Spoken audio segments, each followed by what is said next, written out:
నమస్కారం. మనతో పాటు డాక్టర్ గంగాధర శాస్త్రి గారు ఉన్నారు.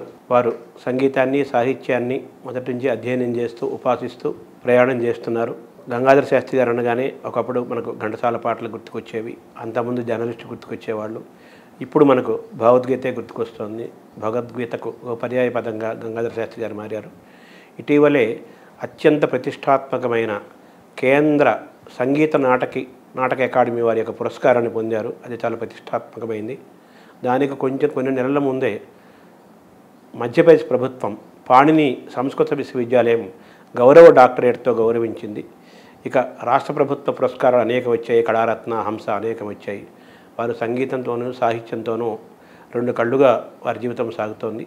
వారిని అడిగి ముఖ్యంగా వారిలోని సంగీతాన్ని తెలుసుకునే ప్రయత్నం చేద్దాము. వారి సంగీత ప్రస్థానాన్ని ఓసారి తరచి చూద్దాం. నమస్కారం సార్.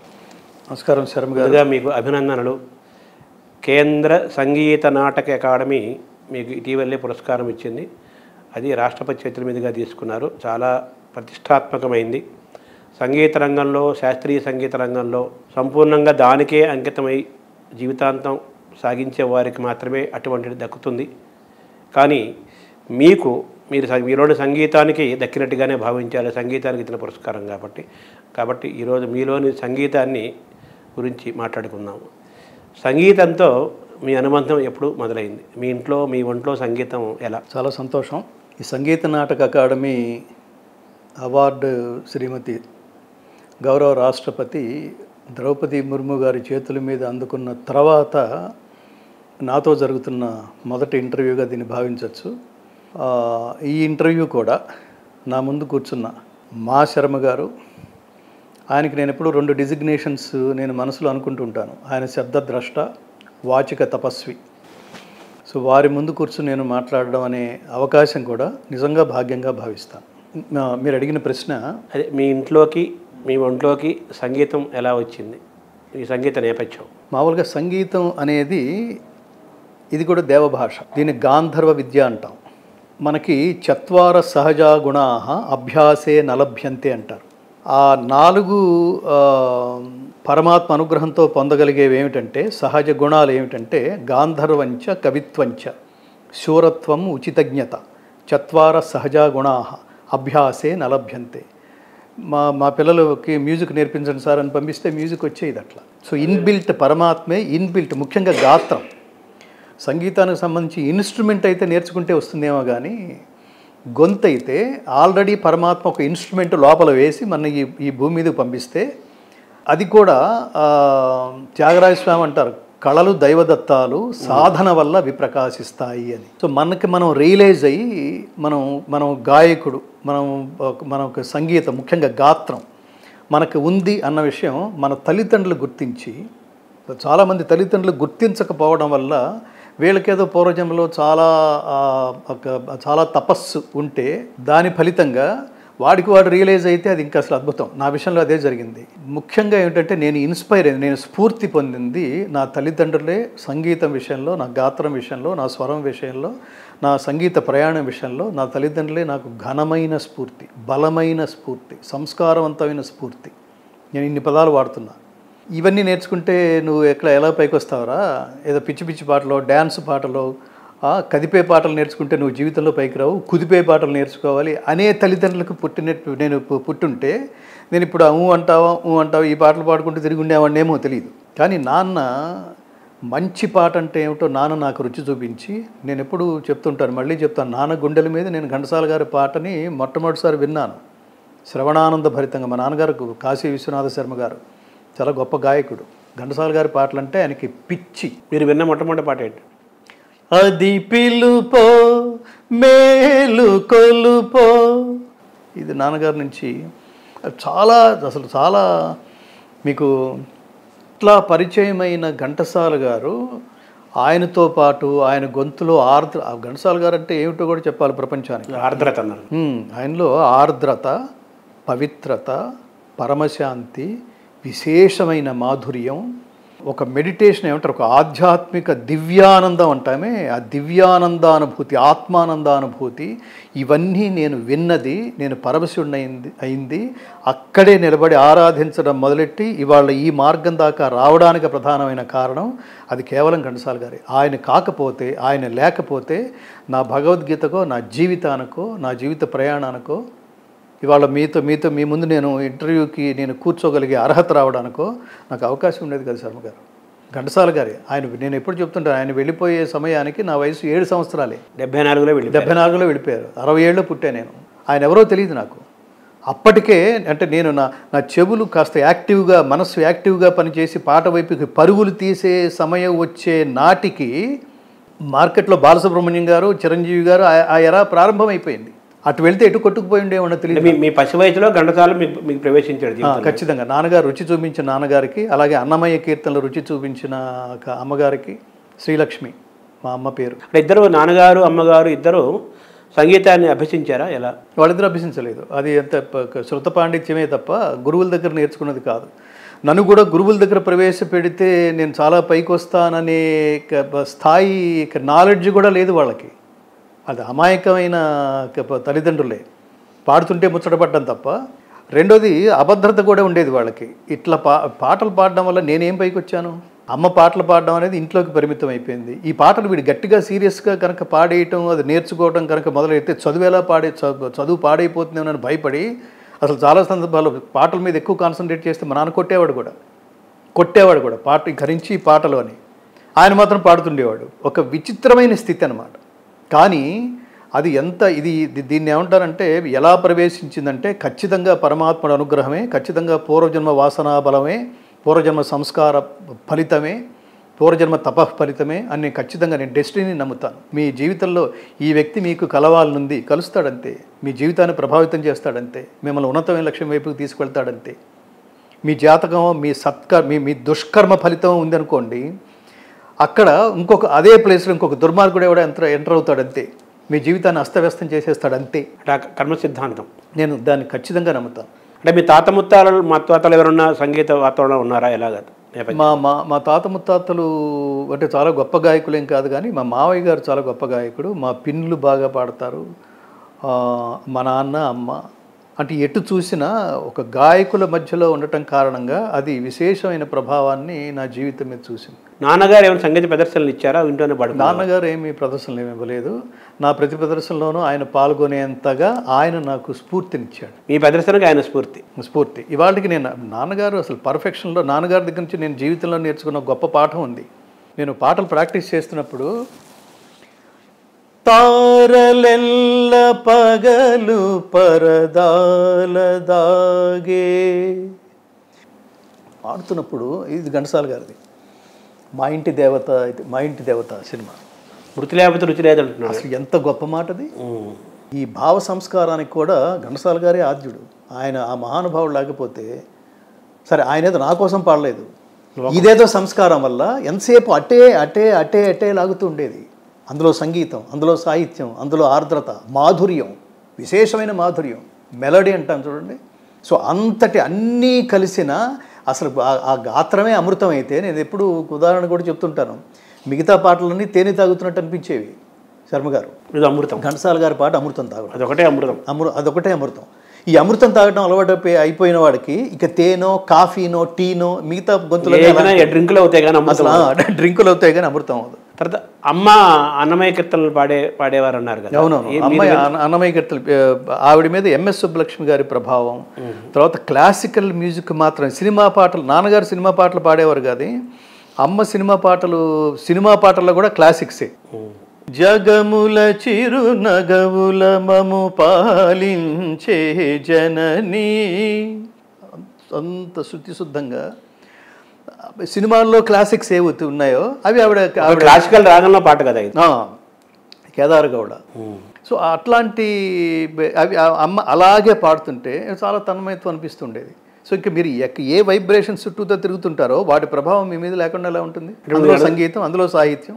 అమృతం అంటే ఘంటసాల గానం అన్నారు కదా, ఇది పి సుశీలది. ఆవిడ కూడా తత్తుల్యమే. ఇది లీల గారిది. శ్రీలలిత శివజ్యోతి లీల గారిది. ఘంటసాల గారి రహస్యం సినిమాలో ఇవాళకి దానికి ఆరతి సమయంలో ఇదే పాట అంటే కీర్తన తుల్యమైన ఈ పాటే పాడడానికి చాలా మంది ఆడవాళ్ళు ఇష్టపడతారు. ఇది కీర్తనే, కీర్తించేది కీర్తనే కదా. కీర్తనే అంటే అర్థం ఏంటి? కీర్తించడం, దేవతను స్తుతించటం, కీర్తించటం. అది కూడా శాస్త్రీయ రాగంతో కేదార గౌళ్ళు అన్నారు కదా. ఇప్పుడు సుశీల గాత్రం కూడా అమృతమే కదా. అద్భుతం. నేను అదే చెప్తుంటాను. నేను బాగా అత్యంత ఆశ్చర్యపోతూ, అభిమానిస్తూ, ఆరాధిస్తూ అలాంటి గాత్రాల్లో మగవాళ్ళలో ఘంటసాల గారు, స్త్రీలలో సుశీల ప్యూరెస్ట్ అన్నమాట. ఇంకా వాళ్ళు ప్రత్యేకంగా నిజానికి అవి ఇన్బిల్ట్ ఎక్స్ప్రెసివ్ వాయిసెస్ అంటాం దాన్ని. పరమాత్మ గొంతుతో పాటు దాని ఏమంటారు, ఒక భావం కూడా వేసి పంపించారు. మిగతా గాయకులు నేను చాలా అబ్జర్వ్ చేస్తే వాళ్ళు భావం కోసం భావం వేసేవాళ్ళు. ఇక్కడ ఎక్స్ప్రెషన్ పడాలంటే ఎక్స్ప్రెషన్ వేస్తున్నట్టుగానే అనిపిస్తుంది. మిగతా గాయకులు ఆ లిస్ట్ చెప్పక్కర్లేదు, కానీ ఘంటసాల గారు ఎక్స్ప్రెషన్ వేసి పాడుతున్నట్టు ఉండదు. అది సుశీల కూడా అంతే కదా. సుశీల్ గారు కూడా అంతే. ఆ గొంతులోనే ఉంది అది, ఆ మాధుర్యం, ఎక్స్ప్రెషన్, భావం. ఘంటసాల, పి సుశీల ఇద్దరు గొంతులు కూడా అమృత తుల్యం ఆ గానం. తర్వాత వాళ్ళిద్దరివి కూడా ఇన్బిల్ట్ సాఫ్ట్వేర్, ఇద్దరు కూడా పుట్టడమే భావంతో పుట్టారు. కరెక్ట్. అది వాళ్ళు అసలు నిజంగా తెలుగు వాళ్ళు తపస్సు చేయకుండానే పరమాత్ముడు ప్రసాదించిన ఆస్తులలో సంగీతానికి సంబంధించి త్యాగయ్య, క్షేత్రయ్య, అన్నమయ్య, రామదాసు, ఘంటసాల గారు, సుశీల గారు సరస్వతులు వీళ్ళు. చాలామంది అంటారు, ఎవరు ఒప్పుకున్నా ఎవరు ఒప్పుకోకపోయినా లతా మంగేష్కర్ కంటే కూడా ఇంకా గొప్ప భావస్ఫోరకమైన అమృతతుల్యమైన గాత్రం సుశీలదంటారు. అవునవును, తీగ లాంటి గాత్రం సుశీల్ గారిది. ఆవిడ చాలా గొప్ప వాళ్ళు కూడా అంటుంటారు. సౌత్ ఇండియాలో ముఖ్యంగా తెలుగులో ఎవడైనా గొప్పవాడు పుడితే ఆ తెలుగు వాళ్ళు వాడిని గుర్తించరు, వాడిని గమనించరు, వాడిని ఆరాధించరు. నేను ఉదాహరణ కూడా చెప్తుంటాను. బాలసుబ్రహ్మణ్యం గారు రవీంద్ర భారతిలోకి అడుగు పెడితే అటు చూస్తుంటారు జనాలు, కూర్చుని జనాలు. అదే బాలసుబ్రహ్మణ్యం గారు తమిళనాడులో ఒక రికార్డింగ్ థియేటర్లోనో ఒక పబ్లిక్ థియేటర్లోనో అడుగు పెడితే అందరూ లేచి నిలబడతారు. అంత గౌరవం ఇస్తాం, అంత గౌరవం. నేను ఒకసారి ఈ సంపూర్ణ భగవద్గీత రికార్డ్ అయిన తర్వాత మంగళంపల్లి గారికి వినిపించడానికి నేను చెన్నై వెళ్ళా. 1 గంట సేపు కూర్చున్నాము. మన ఏలపాటి శివప్రసాద్ అతను తీసుకెళ్ళాడు. ఇది ఆయనకి వినిపించాలరా, ఆయన ఆశీస్సులు, అసలు ఎవరి ఆశీస్సులు ఉన్నా లేకపోయినా ఆయన ఆశీస్సులు ఉంటే చాలు. ఆయన ఆధునిక వాగ్గేయకారుడు, గంధర్వుడు, దానికోసమే పుట్టినవాడు. ఏదైనా కర్మ చేస్తే నేను ఎప్పుడు చెప్తుంటాను, ఏదైనా మీరు పని చేయాలనుకుంటే ఆ పనినే కర్మ అంటాం మనం సంస్కృతంలో. ఆ పనికి నువ్వు ఎంచుకున్న సబ్జెక్టుకి నువ్వు ఐకాన్ అయిపోయేట్టుగా కృషి చేయాలి. తానే ఆ పని అయిపోవడం, పనే తానవటం. అది లేకపోతే అసలు పని చేయొద్దు, అసలు పని చేయకూడదు. సినిమా సంగీతానికి ఘంటసాల గంధర్వుడు దొరికినట్టుగా కర్ణాటక సంగీతానికి, శాస్త్రీయ సంగీతానికి మంగళంపల్లి బాలమురళీకృష్ణ తెలుగువాడు అయిన గంధర్వుడు. దురదృష్టవశాత్తు ఏంటంటే తెలుగువాడు కావటం వల్ల ఆయన ఇప్పుడు తను రాసి తను స్వరబద్ధం చేసి సంస్కృత భాషను కానీ, ఆంధ్ర భాషను కానీ, అలాగే కర్ణాటక శాస్త్రీయ సంగీతాన్ని కానీ ప్రపంచవ్యాప్తం చేయటంలో శీర్షస్థానం వహించిన మంగళంపల్లి గారికి భారతరత్న రాకపోవడం అత్యంత దారుణం. అది మన వాళ్ళు ఏ స్థితిలో ఉన్నారో చూడండి. ఘంటసాలకు కూడా భారతరత్న ఇవ్వాలి కదా. ఖచ్చితంగా ఇచ్చి తీరాల్సింది. ఎందుకంటే మళ్ళాంటి వాళ్ళు కొన్ని వందల వేల లక్షల మందిని ప్రభావితం ఎవడైతే చేస్తాడో నిస్వార్థంగా, వాళ్ళు ఖచ్చితంగా భారతరత్న అర్హులు. వీళ్ళని కంట్రిబ్యూషన్ స్థాయి అంటాం. ఎవరికి భారతరత్న ఇవ్వాలంటే పరమాత్మ ఇచ్చిన శక్తుల్ని తిరిగి లోకానికి ఇచ్చేసి వెళ్ళిపోవాలి, వాడి కోసమే కాదు. అసలు అలాంటి వాళ్ళకి అవార్డులు ఇవ్వద్దు అంటాను. ఈ పాయింట్ సీరియస్గా తీసుకోండి మీరు. అవార్డులు ఎవరికి ఇవ్వాలంటే కంట్రిబ్యూషన్ స్థాయిలో ఉన్న వాడికి మాత్రమే.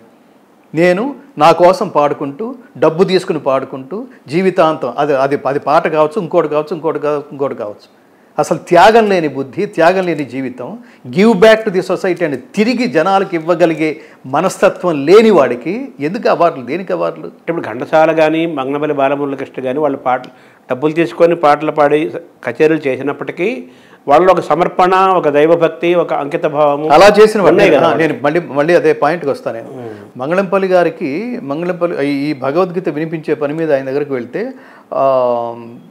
ఒక అరగంట అయింది. అది విన్నారు, చాలా గొప్పగా ఆయన ఆశీర్వదించారు. భగవద్గీత ఈ భూమి మీద ఉన్నంతకాలం నువ్వు శాశ్వతంగా ఉండిపోతావు అన్నాడు ఆయన. శాశ్వతంగా ఉంటుంది కదా. అసలు అది అంతకంటే నా జీవితానికి ఒక మహర్షి, ఒక సంగీత ఋషి బ్లెస్సింగ్ని నేను తీసుకున్నట్టుగా భావించాను. ఆ సందర్భంగా నేను ఆయనతో మాట్లాడుతున్నప్పుడు ఈ తెలుగు వాళ్ళ మీద, ఈ తెలుగు జాతి మీద, ఈ తెలుగు రాష్ట్రం మీద, ఇక్కడున్న పరిపాలకుల మీద మీకు ఎక్కడో కోపం వచ్చి మీరు చెన్నై వెళ్ళిపోయారు. ఎవరి మీద అయితే కోపం వచ్చిందో మళ్ళీ అదే వ్యక్తి మిమ్మల్ని వెనక్కి తీసుకొచ్చి మీ కాళ్ళ దగ్గర కూర్చుని మీ గండపెండేరం తొడిగి క్షమించమని చెప్తున్నట్టుగా. ఆయన ఎవరో కాదు, మన ఎన్టీ రామారావు గారు తొడిగి మిమ్మల్ని సారీ చెప్పినట్టుగా, మిమ్మల్ని అంత ఘనంగా మిమ్మల్ని మళ్ళీ మన రాష్ట్రానికి ఆహ్వానించాడు కదా.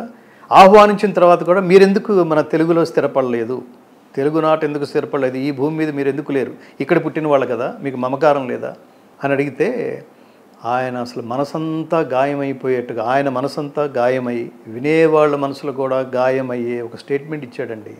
ఏమన్నారంటే ఆయన, అసలు పాట అంటే సినిమా పాటే అనుకునే తెలుగు రాష్ట్రానికి నాతో ఏమి పని అన్నాడండి ఆయన.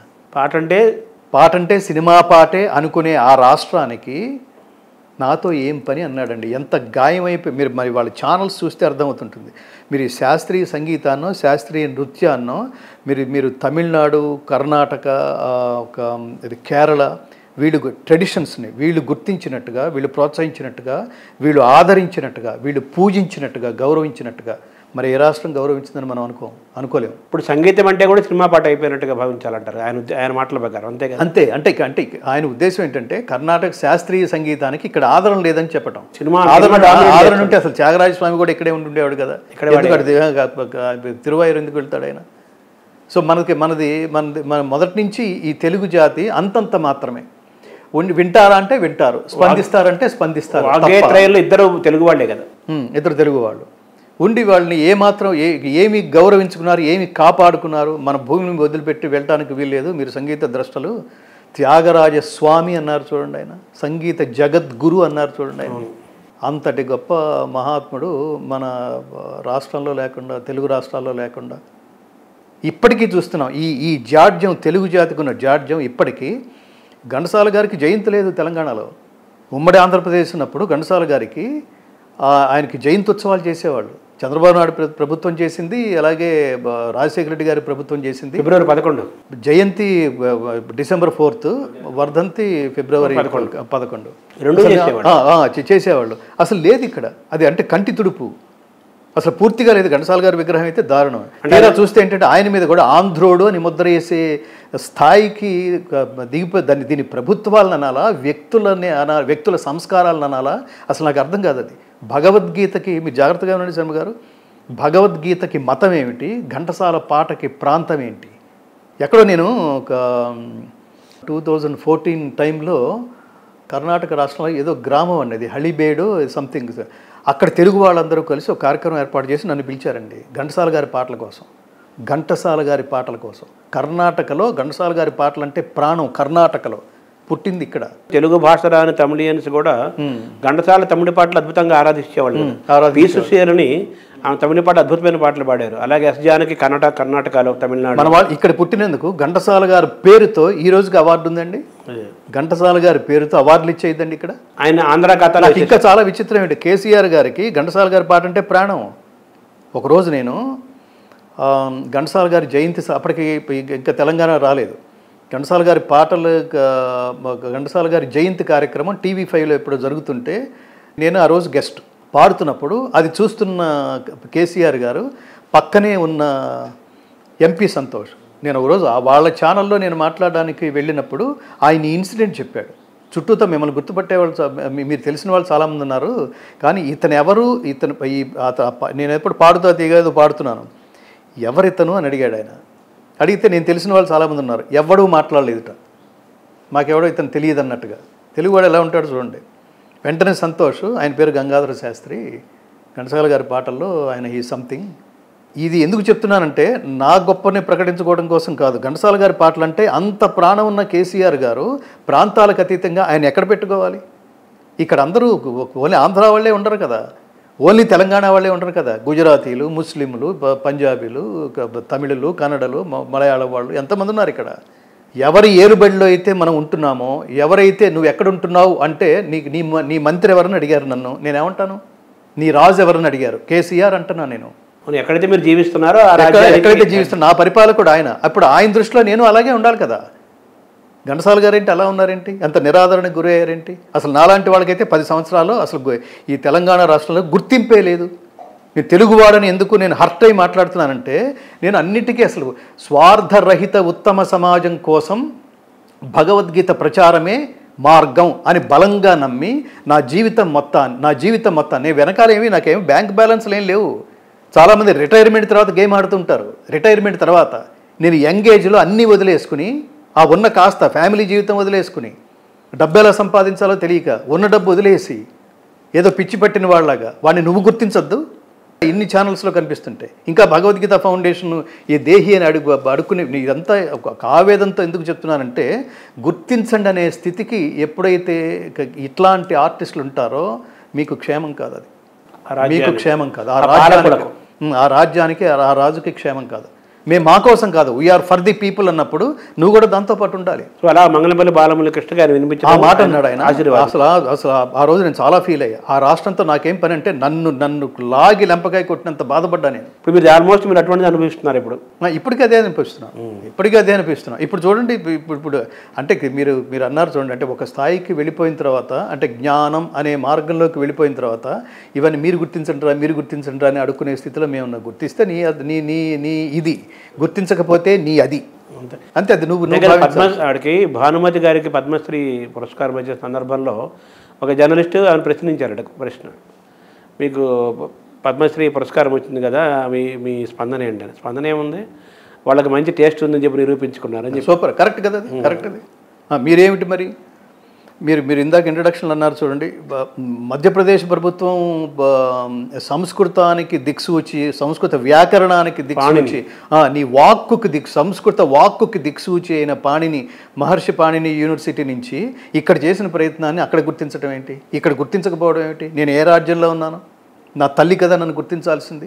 అంటే ఇటువంటి వాతావరణం వల్లే మనకు పూర్వం కూడా వాగ్గేయకాలందరూ కూడా ఆ తమిళనాడు ప్రాంతంలోనే త్యాగాన్ని. ఖచ్చితంగా మీరు తమిళ అసలు అంటే బేసిక్గా నేచర్ కూడా మన తెలుగు వాళ్ళ నేచర్ ఇది. తమిళ నేచర్ ఏంటంటే వాళ్ళ ఇంటి నుంచి ఒక్కొక్కరిని దేశం కోసం అర్పిస్తారు అంటారు చూడండి. అలా వాళ్ళు ప్రతి ఫ్యామిలీ అందులోంచి సమాజానికి ఒక ఆర్టిస్ట్ని సమాజానికి అందించడానికి ఉవ్విళ్ళూరుతుంటుందండి. తమిళనాడు కానీ, కర్ణాటక కానీ, మలయాళం కుటుంబాలు కానీ. ముఖ్యంగా ప్రతి ఇంటికి ఒక సంగీతం ఉంటుంది, సంగీతం ఉంటుంది, లేదా నాట్యం ఉంటుంది. ఒక ఆర్టిస్ట్ అండి వాళ్ళు, ఎవరైనా కూడా వాళ్ళ ఇన్స్ట్రుమెంటలిస్ట్ కూడా. మీలో నాన్నగారు అమ్మ మీలో సంగీతం ఉంది, మీలో పాటగాడు ఉన్నాడని ఎప్పుడు గుర్తించారు? వాళ్ళు చిన్నప్పటి నుంచి గుర్తిస్తూనే ఉన్నారు. వాళ్ళు ఎప్పుడైతే వాళ్ళ నాన్నగారు పాడుతున్నారు, ఇప్పుడు టీవీలు ఇవన్నీ ఏం లేవు, నాన్నగారు పాడుతున్నారు, అమ్మ పాడుతోంది, నేను కూడా కూని రాగాలు తీస్తున్నాను. అది 5వ తరగతి 6వ తరగతి దగ్గరకు వచ్చేసరికి రేడియో దగ్గరే నిలబడ్డాం, జనరంజన వింటాం, ఆ పాటలు వినడం. నాన్న ఏమన్నా తిడతాడేమోనని భయం వేస్తే నాన్న బయటికి వెళ్ళిపోతే మళ్ళీ రేడియో పెట్టడం. ఇవన్నీ కూడా అమ్మ ద్వారా నాన్న తెలుసుకోవటం. అందులో ఎంత దీక్ష ఉందో, ఎంత ఇంట్రెస్ట్ ఉందో నాన్న తెలుసుకోవటం. బయట ఎక్కడన్నా సాంగ్స్ కాంపిటీషన్స్, ఘంటసాల గారి సాంగ్స్ కాంపిటీషన్స్ జరిగితే అక్కడ ఈయనే 5 రూపాయలు ఫీజు కట్టేసి రేపు సాంగ్స్ కాంపిటీషన్స్ వెళ్ళి పాడిపో అని, ఏ పాట పాడాలో అమ్మ చెప్తూ ఉండేది. మీరు ప్రాక్టీస్ చేసేవాళ్ళు? అవి ప్రాక్టీస్ చేసేవాళ్ళం. ప్రాక్టీస్ లేనిది ప్రాక్టీస్ మేక్స్ మ్యాన్ పర్ఫెక్ట్. నేను ఈ ప్రాక్టీస్ కూడా, నాన్నగారు అంటే నాకు ఎంత భయం అంటే, ఈ ప్రాక్టీస్ కూడా నాన్నగారు ఇంట్లో లేని టైం చూసుకుని, నేను ఇందాక ఏదో పాట చెప్పాను, ఆ తారలెల్లా, అందులో ఒక గమకం ఏదో పడదు. మురళీ మోహన వినీల మేఘశ్యామ, ఆ ఆరోహణ అవరోహణలో ఎక్కడో తప్పితే ఇది మనకు వచ్చేట్లేదు లేని నెక్స్ట్ లైన్లోకి వెళ్ళిపోతున్నప్పుడు అది వదిలేసి దాని సంగతి చూడకుండా నెక్స్ట్ లైన్లోకి వెళ్ళిపోతుంటే కంఫర్టబుల్గా, కర్టెన్ వెనక నుంచి మా నాన్న వింటున్నాడని తెలియక వెళ్ళిపోతుంటే నెక్స్ట్ లైన్లోకి కర్టెన్ ఓపెన్ చేసి మా నాన్న వచ్చి డిప్ప మీద ఒకటేసి, వెధవా పాట అంటే పాడాలరా, మేనేజ్ చేయకూడదు, దాటవేయకూడదు, గమకాన్ని మేనేజ్ చేయకూడదు అన్నాడు. అది నా జీవితంలో నేను నేర్చుకున్న గొప్ప మాట. నేను అది ఇప్పటికీ జనాలు భగవద్గీత యోగ కర్మసు కౌశలం అని చెప్తుంటుంది. నువ్వు చేసే పనిలో నైపుణ్యమే, అంటే క్రియేటివిటీనే యోగం అని చెప్తుంది. కౌశల్యం అంటే నైపుణ్యం, స్కిల్, బ్రిలియన్స్.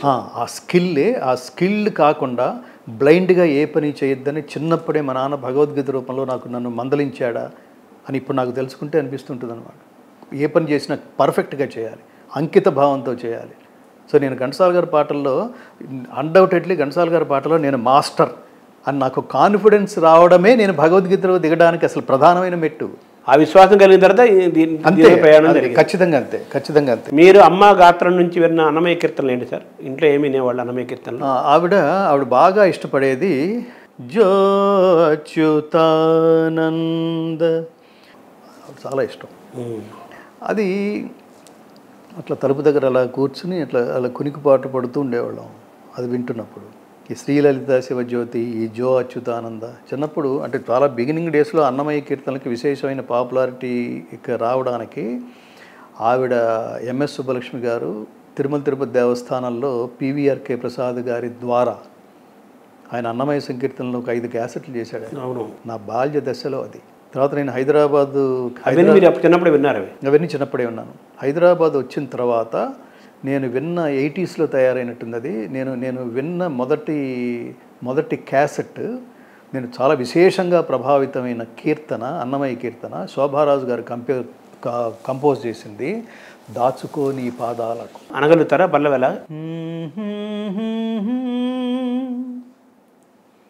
దాచుకో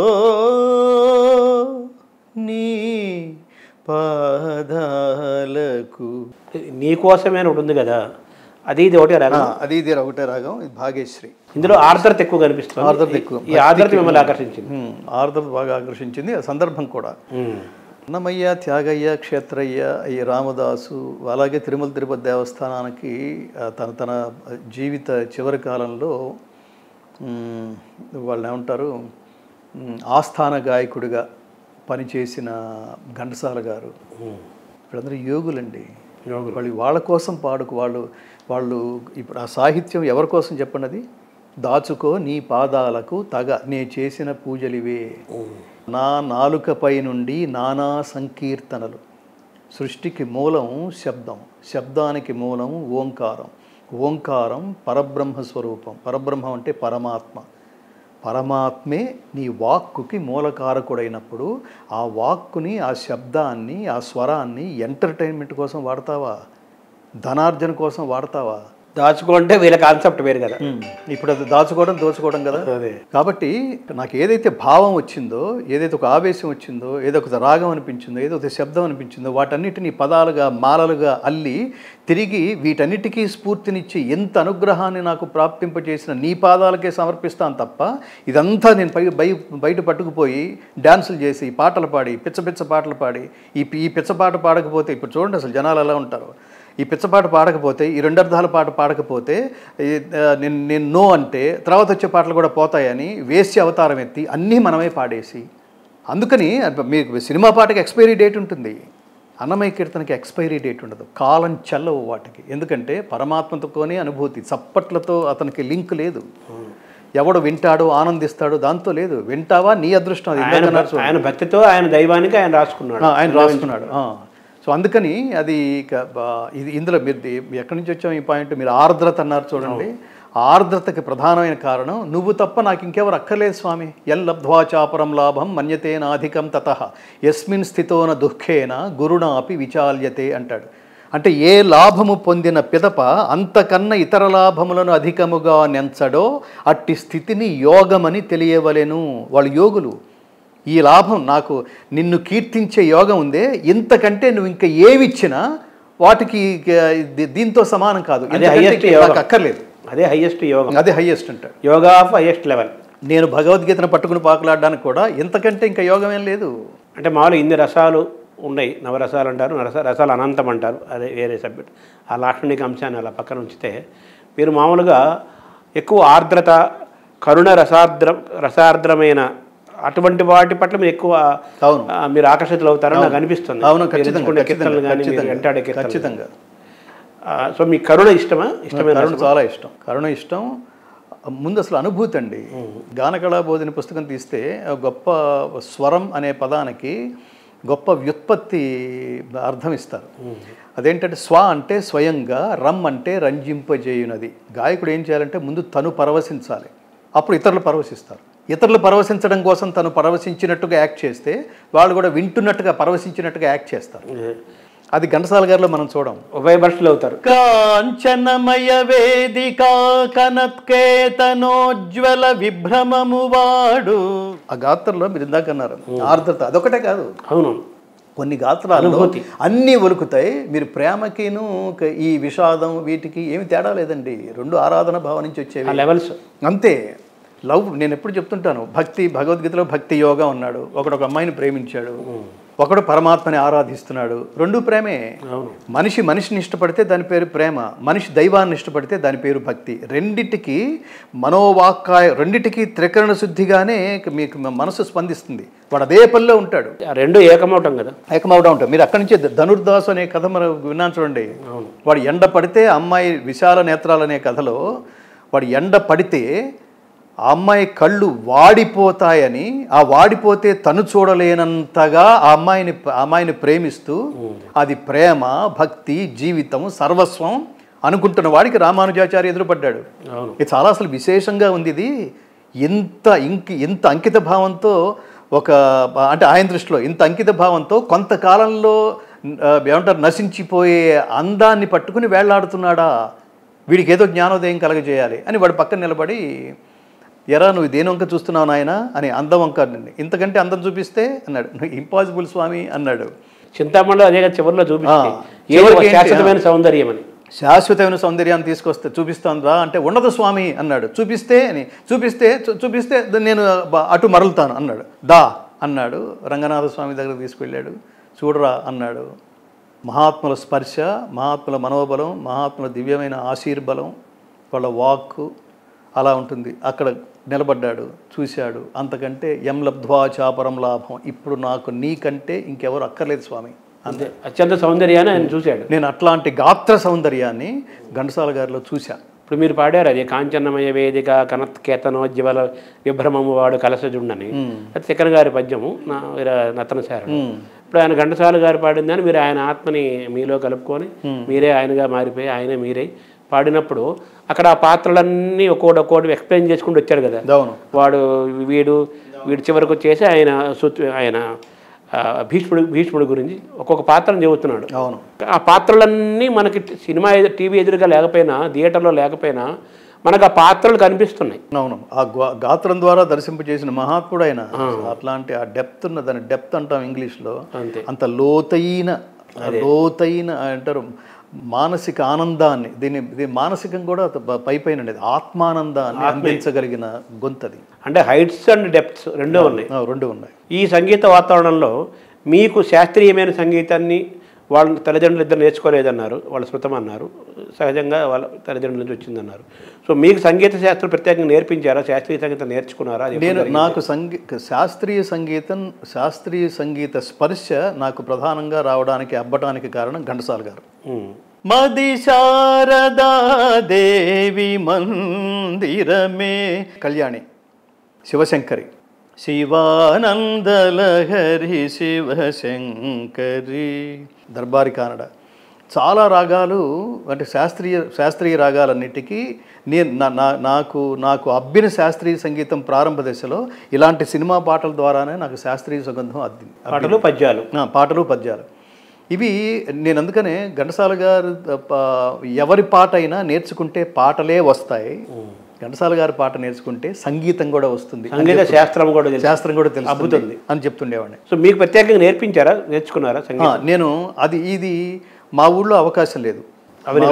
మా అవనగడ్డలో, కృష్ణా జిల్లా అవనగడ్డ, అదేదో చాలా అసలు ఇదంతా కూడా మనకి లింక్ లాగా అనిపిస్తుంది. కృష్ణా జిల్లా, కృష్ణా తీరం, శ్రీకృష్ణుడు బోధించిన భగవద్గీత, ఘంటసాల గారు పాడిన భగవద్గీత, ఆ పక్క ఊళ్ళోనే పుట్టిన, అదే తాలూకాలో పుట్టిన నేను దాన్ని కంప్లీట్ చేసి ఘంటసాల గారు పాడిన అసంపూర్ణ భగవద్గీతని సంపూర్ణం చేసేవాడు కూడా మన తాలూకా వాడే, మన జిల్లా వాడే, మన తెలుగు వాడే అయి ఉండాలనే లక్ష్యంతో అటు వెళ్ళి దాన్ని పూర్తి చేయగలగటం అనేంత దివ్యమైన అనుగ్రహం పరమాత్మ ఇవ్వడం అనేది నా జీవితంలో ఇవన్నీ కోఇన్సిడెన్స్ అని కూడా నేను అనుకోనది, అది పరమాత్మ స్క్రిప్ట్ రిటర్న్.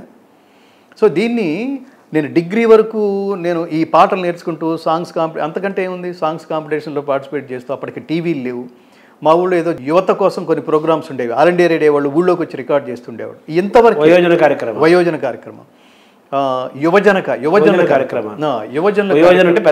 యువజనుల కార్యక్రమానికి వచ్చినప్పుడు సినిమా పాటలు కాకుండా, లలిత సంగీతం కాకుండా కొత్త పాట ఏదైనా మీరు పాడితే రికార్డ్ చేస్తాం, వాళ్ళు ఎల్లుండి వస్తున్నారు రేడియోలో, ఆకాశవాణిలో. అసలు అది జీవితంలో మొట్టమొదటి అద్భుతమైన స్టెప్, అది రికార్డింగ్ ఎక్స్పీరియన్స్. అది పాడుతున్నప్పుడు ఇది ఎక్స్పీరియన్స్ నేను ఎక్కడ చెప్పలేదు. ఇది అంటే చెప్తే ఇప్పుడు కొత్త పాట ఏమిటి, ఎలా కొత్త పాట ఎవరు నేర్పుతారు, అంటే పక్కనున్న ఆయన పక్కనున్న నా స్నేహితుడు ఎవరో నేర్పడం ఏమిట్రా, నువ్వే కంపోజ్ చేసి పాడేసేయని. నేను కంపోజ్ చేసి దానికి సంగీత దర్శకుడు ఉండాలిరా అని. సంగీత దర్శకుడు ఏం అక్కర్లేదు, నువ్వేమనుకుంటే అది చేసేయి, మరి ఏం పాట పాడాలి అనగానే ఆ పక్కనే ప్రభాకర్ని వెంటనే గుర్తొస్తాను చూడండి. ప్రభాకర్ అని ఒక ఆయన హార్మోనియం పెట్టుకుని నేను అంబేద్కర్ మీద ఒక పాట రాశాను అని. అంబేద్కర్ మీద రాశారా, ఇవ్వండి అని. బాబా సాహెబ్ మా అంబేద్కర్ ఓ పాట కంపోజ్ చేసి పాడేసి ఇదేం చక్రవాక రాగం అది. సో అట్లా అంటే ఇవన్నీ అంటే బాల్యం నుంచే మనమే పాట ఎవరన్నా రాస్తే మనకి ట్యూన్ చేసుకోగలిగే శక్తిని ఇవ్వడం, కామన్ సెన్స్ ఇవ్వగలగడం, యాక్టివ్నెస్ ఇవ్వగలగటం, మన ఒక తార్కిక స్వభావం ఇవ్వగలగటం. ఇది బ్లైండ్గా నేర్చుకోకుండా ఏ పనిని ఆచరించినా, నేను అందరికీ చెప్పే పాఠాల్లో ఇది కూడా ఒకటి.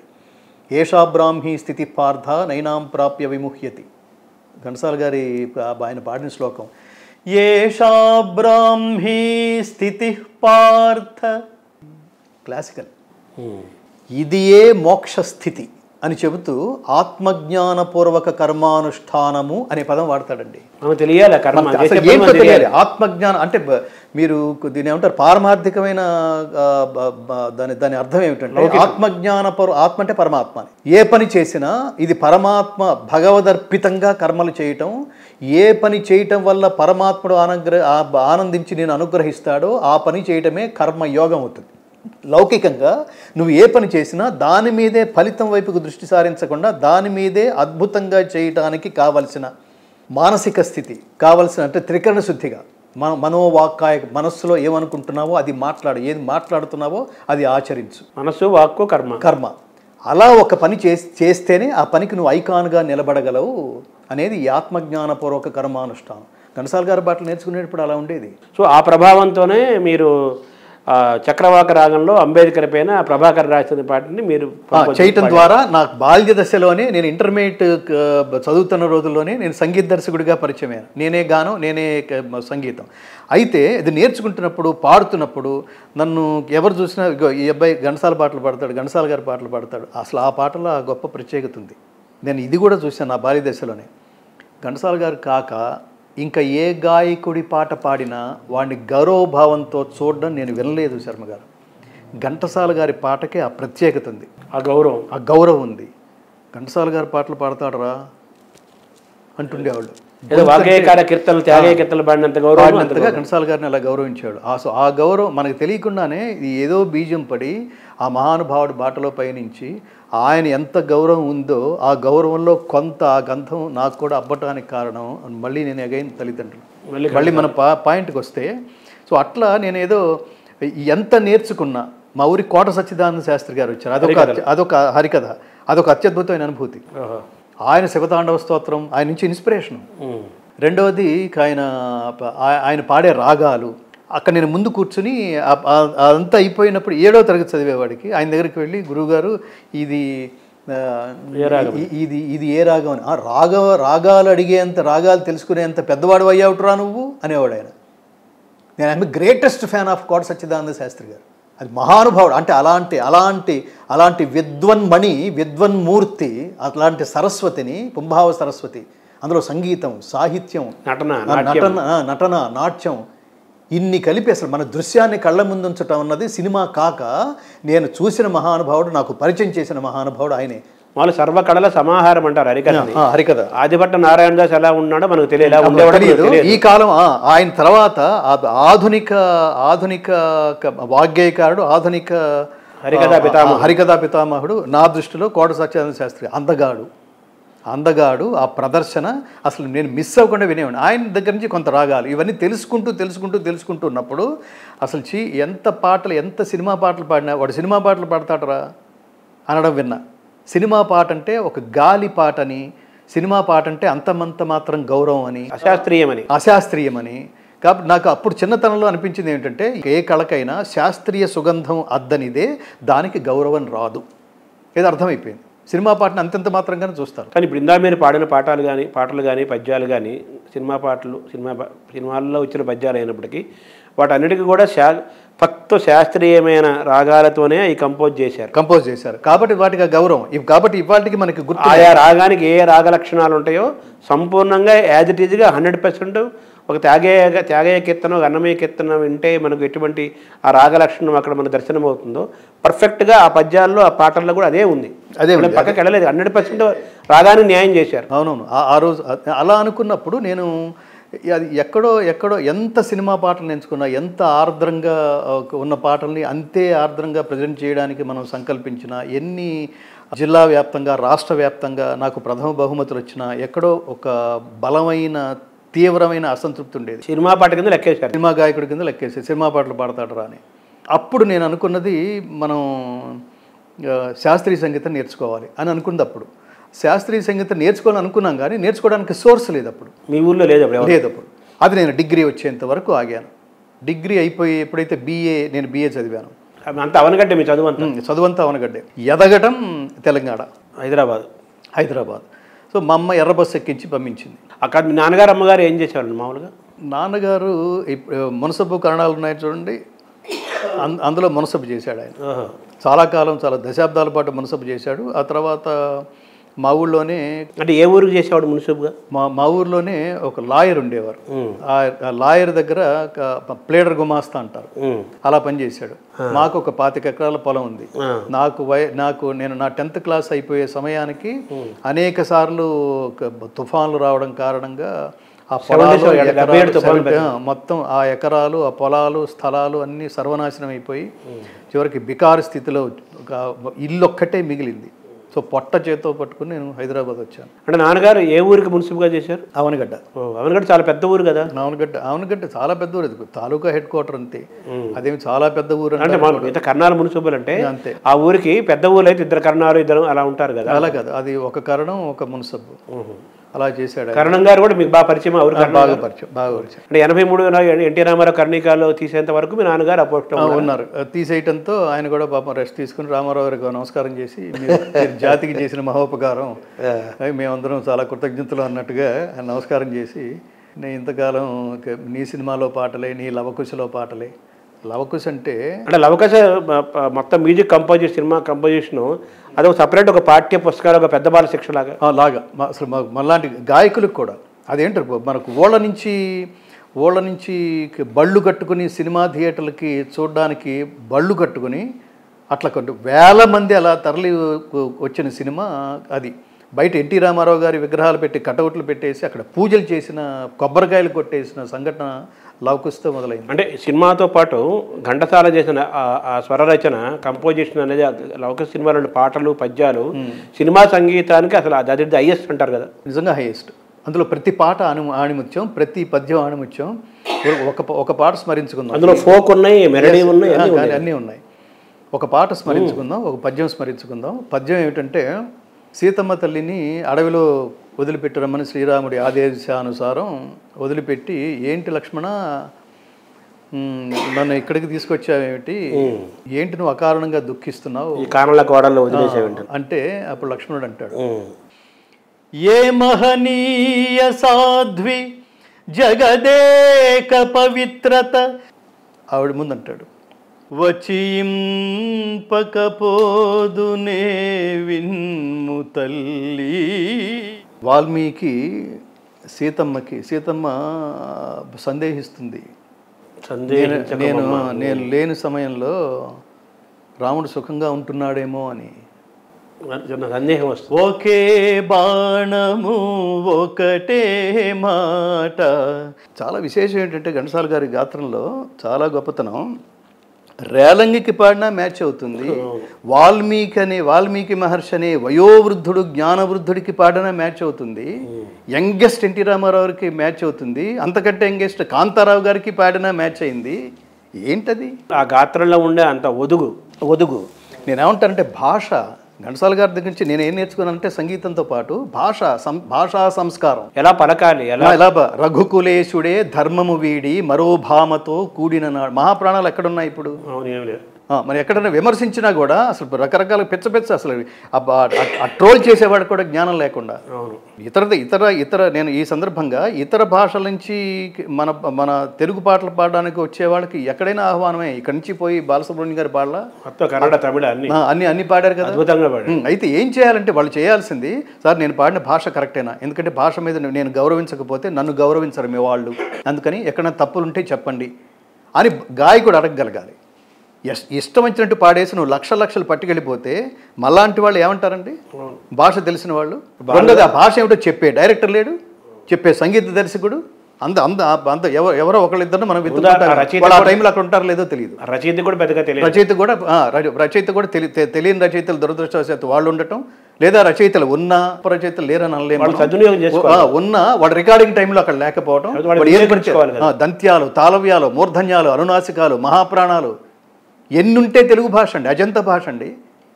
ఎవరన్నా భాష ఎక్కడన్నా చకారం చకారం ఈ తేడా తెలియకుండా, దంత్యం అంటే ఏమిటో తాళవ్యం అంటే ఏమిటో తెలియకుండా పాడేస్తుంటే అసలు డిస్టర్బ్ అయిపోతుంటాం మనం. ఆయన బాలుగారు కూడా తమిళనాడు, ఆయన మెడ్రాస్లో ఉన్నప్పుడు ఆయన తమిళ పాట పాడాలనుకుంటే ఆయన తమిళ మాట్లాడటం వచ్చు, వాళ్ళ అమ్మగారు బార్డర్ కాబట్టి. ఎంఎస్ విశ్వనాథన్ గారేమో ఇలా పాడితే తమిళియన్స్ కొడతారు నిన్ను, ముందు నువ్వు భాష నేర్చుకో, తర్వాత సంగీతమపి సాహిత్యం సరస్వత్యాత్ స్తనద్వయం.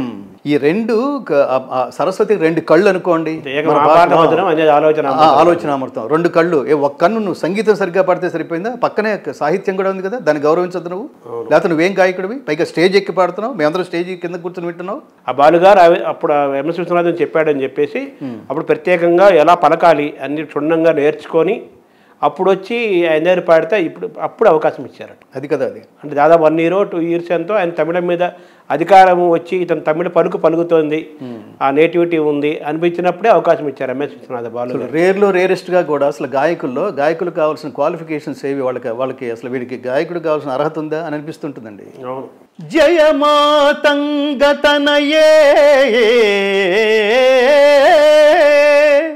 సుధా సముద్రాంత హృద్యన్మణి ద్వీప సమరూఢ బిల్వాటవీ మధ్య కల్పద్రుమా కల్ప కాదంబ కాంతారావాస ప్రియే. జై జనని అనగానే జై జనని అనగానే మొత్తం డైరెక్ట్గా మనకు కూడా కాళికాదేవి దర్శనం అవుతుంది. అసలు ఆ భావాలు కానీ అనుభూతులు కానీ అసలు ఇప్పుడు సినిమాల్లో లేకపోవడం, ఇవి వింటూ ఈ గతంలో ఘంటసాల గారి రోజుల్లో, బాలసుబ్రహ్మణ్యం గారి రోజుల్లో అంటే పునాదుల నుంచి పైకి వచ్చారండి. భూమిని చీల్చుకుని పైకి రాకంటే ముందే ఎంతో బలమైన పునాది వేసుకుని సంగీతం పట్ల, సాహిత్యం పట్ల, భావం పట్ల చుట్టూతా ఉన్న అసలు దిగ్ధంత ద్రష్టలు కదా వాళ్ళు, సంగీత దర్శకులు కాదు, సంగీత ద్రష్టలు వాళ్ళు. ఇప్పుడు మనం ఈ మాత్రం దానికి వీళ్ళు చాలే అనిపించేట్టుగా దొందేలాగా ఉన్నారు.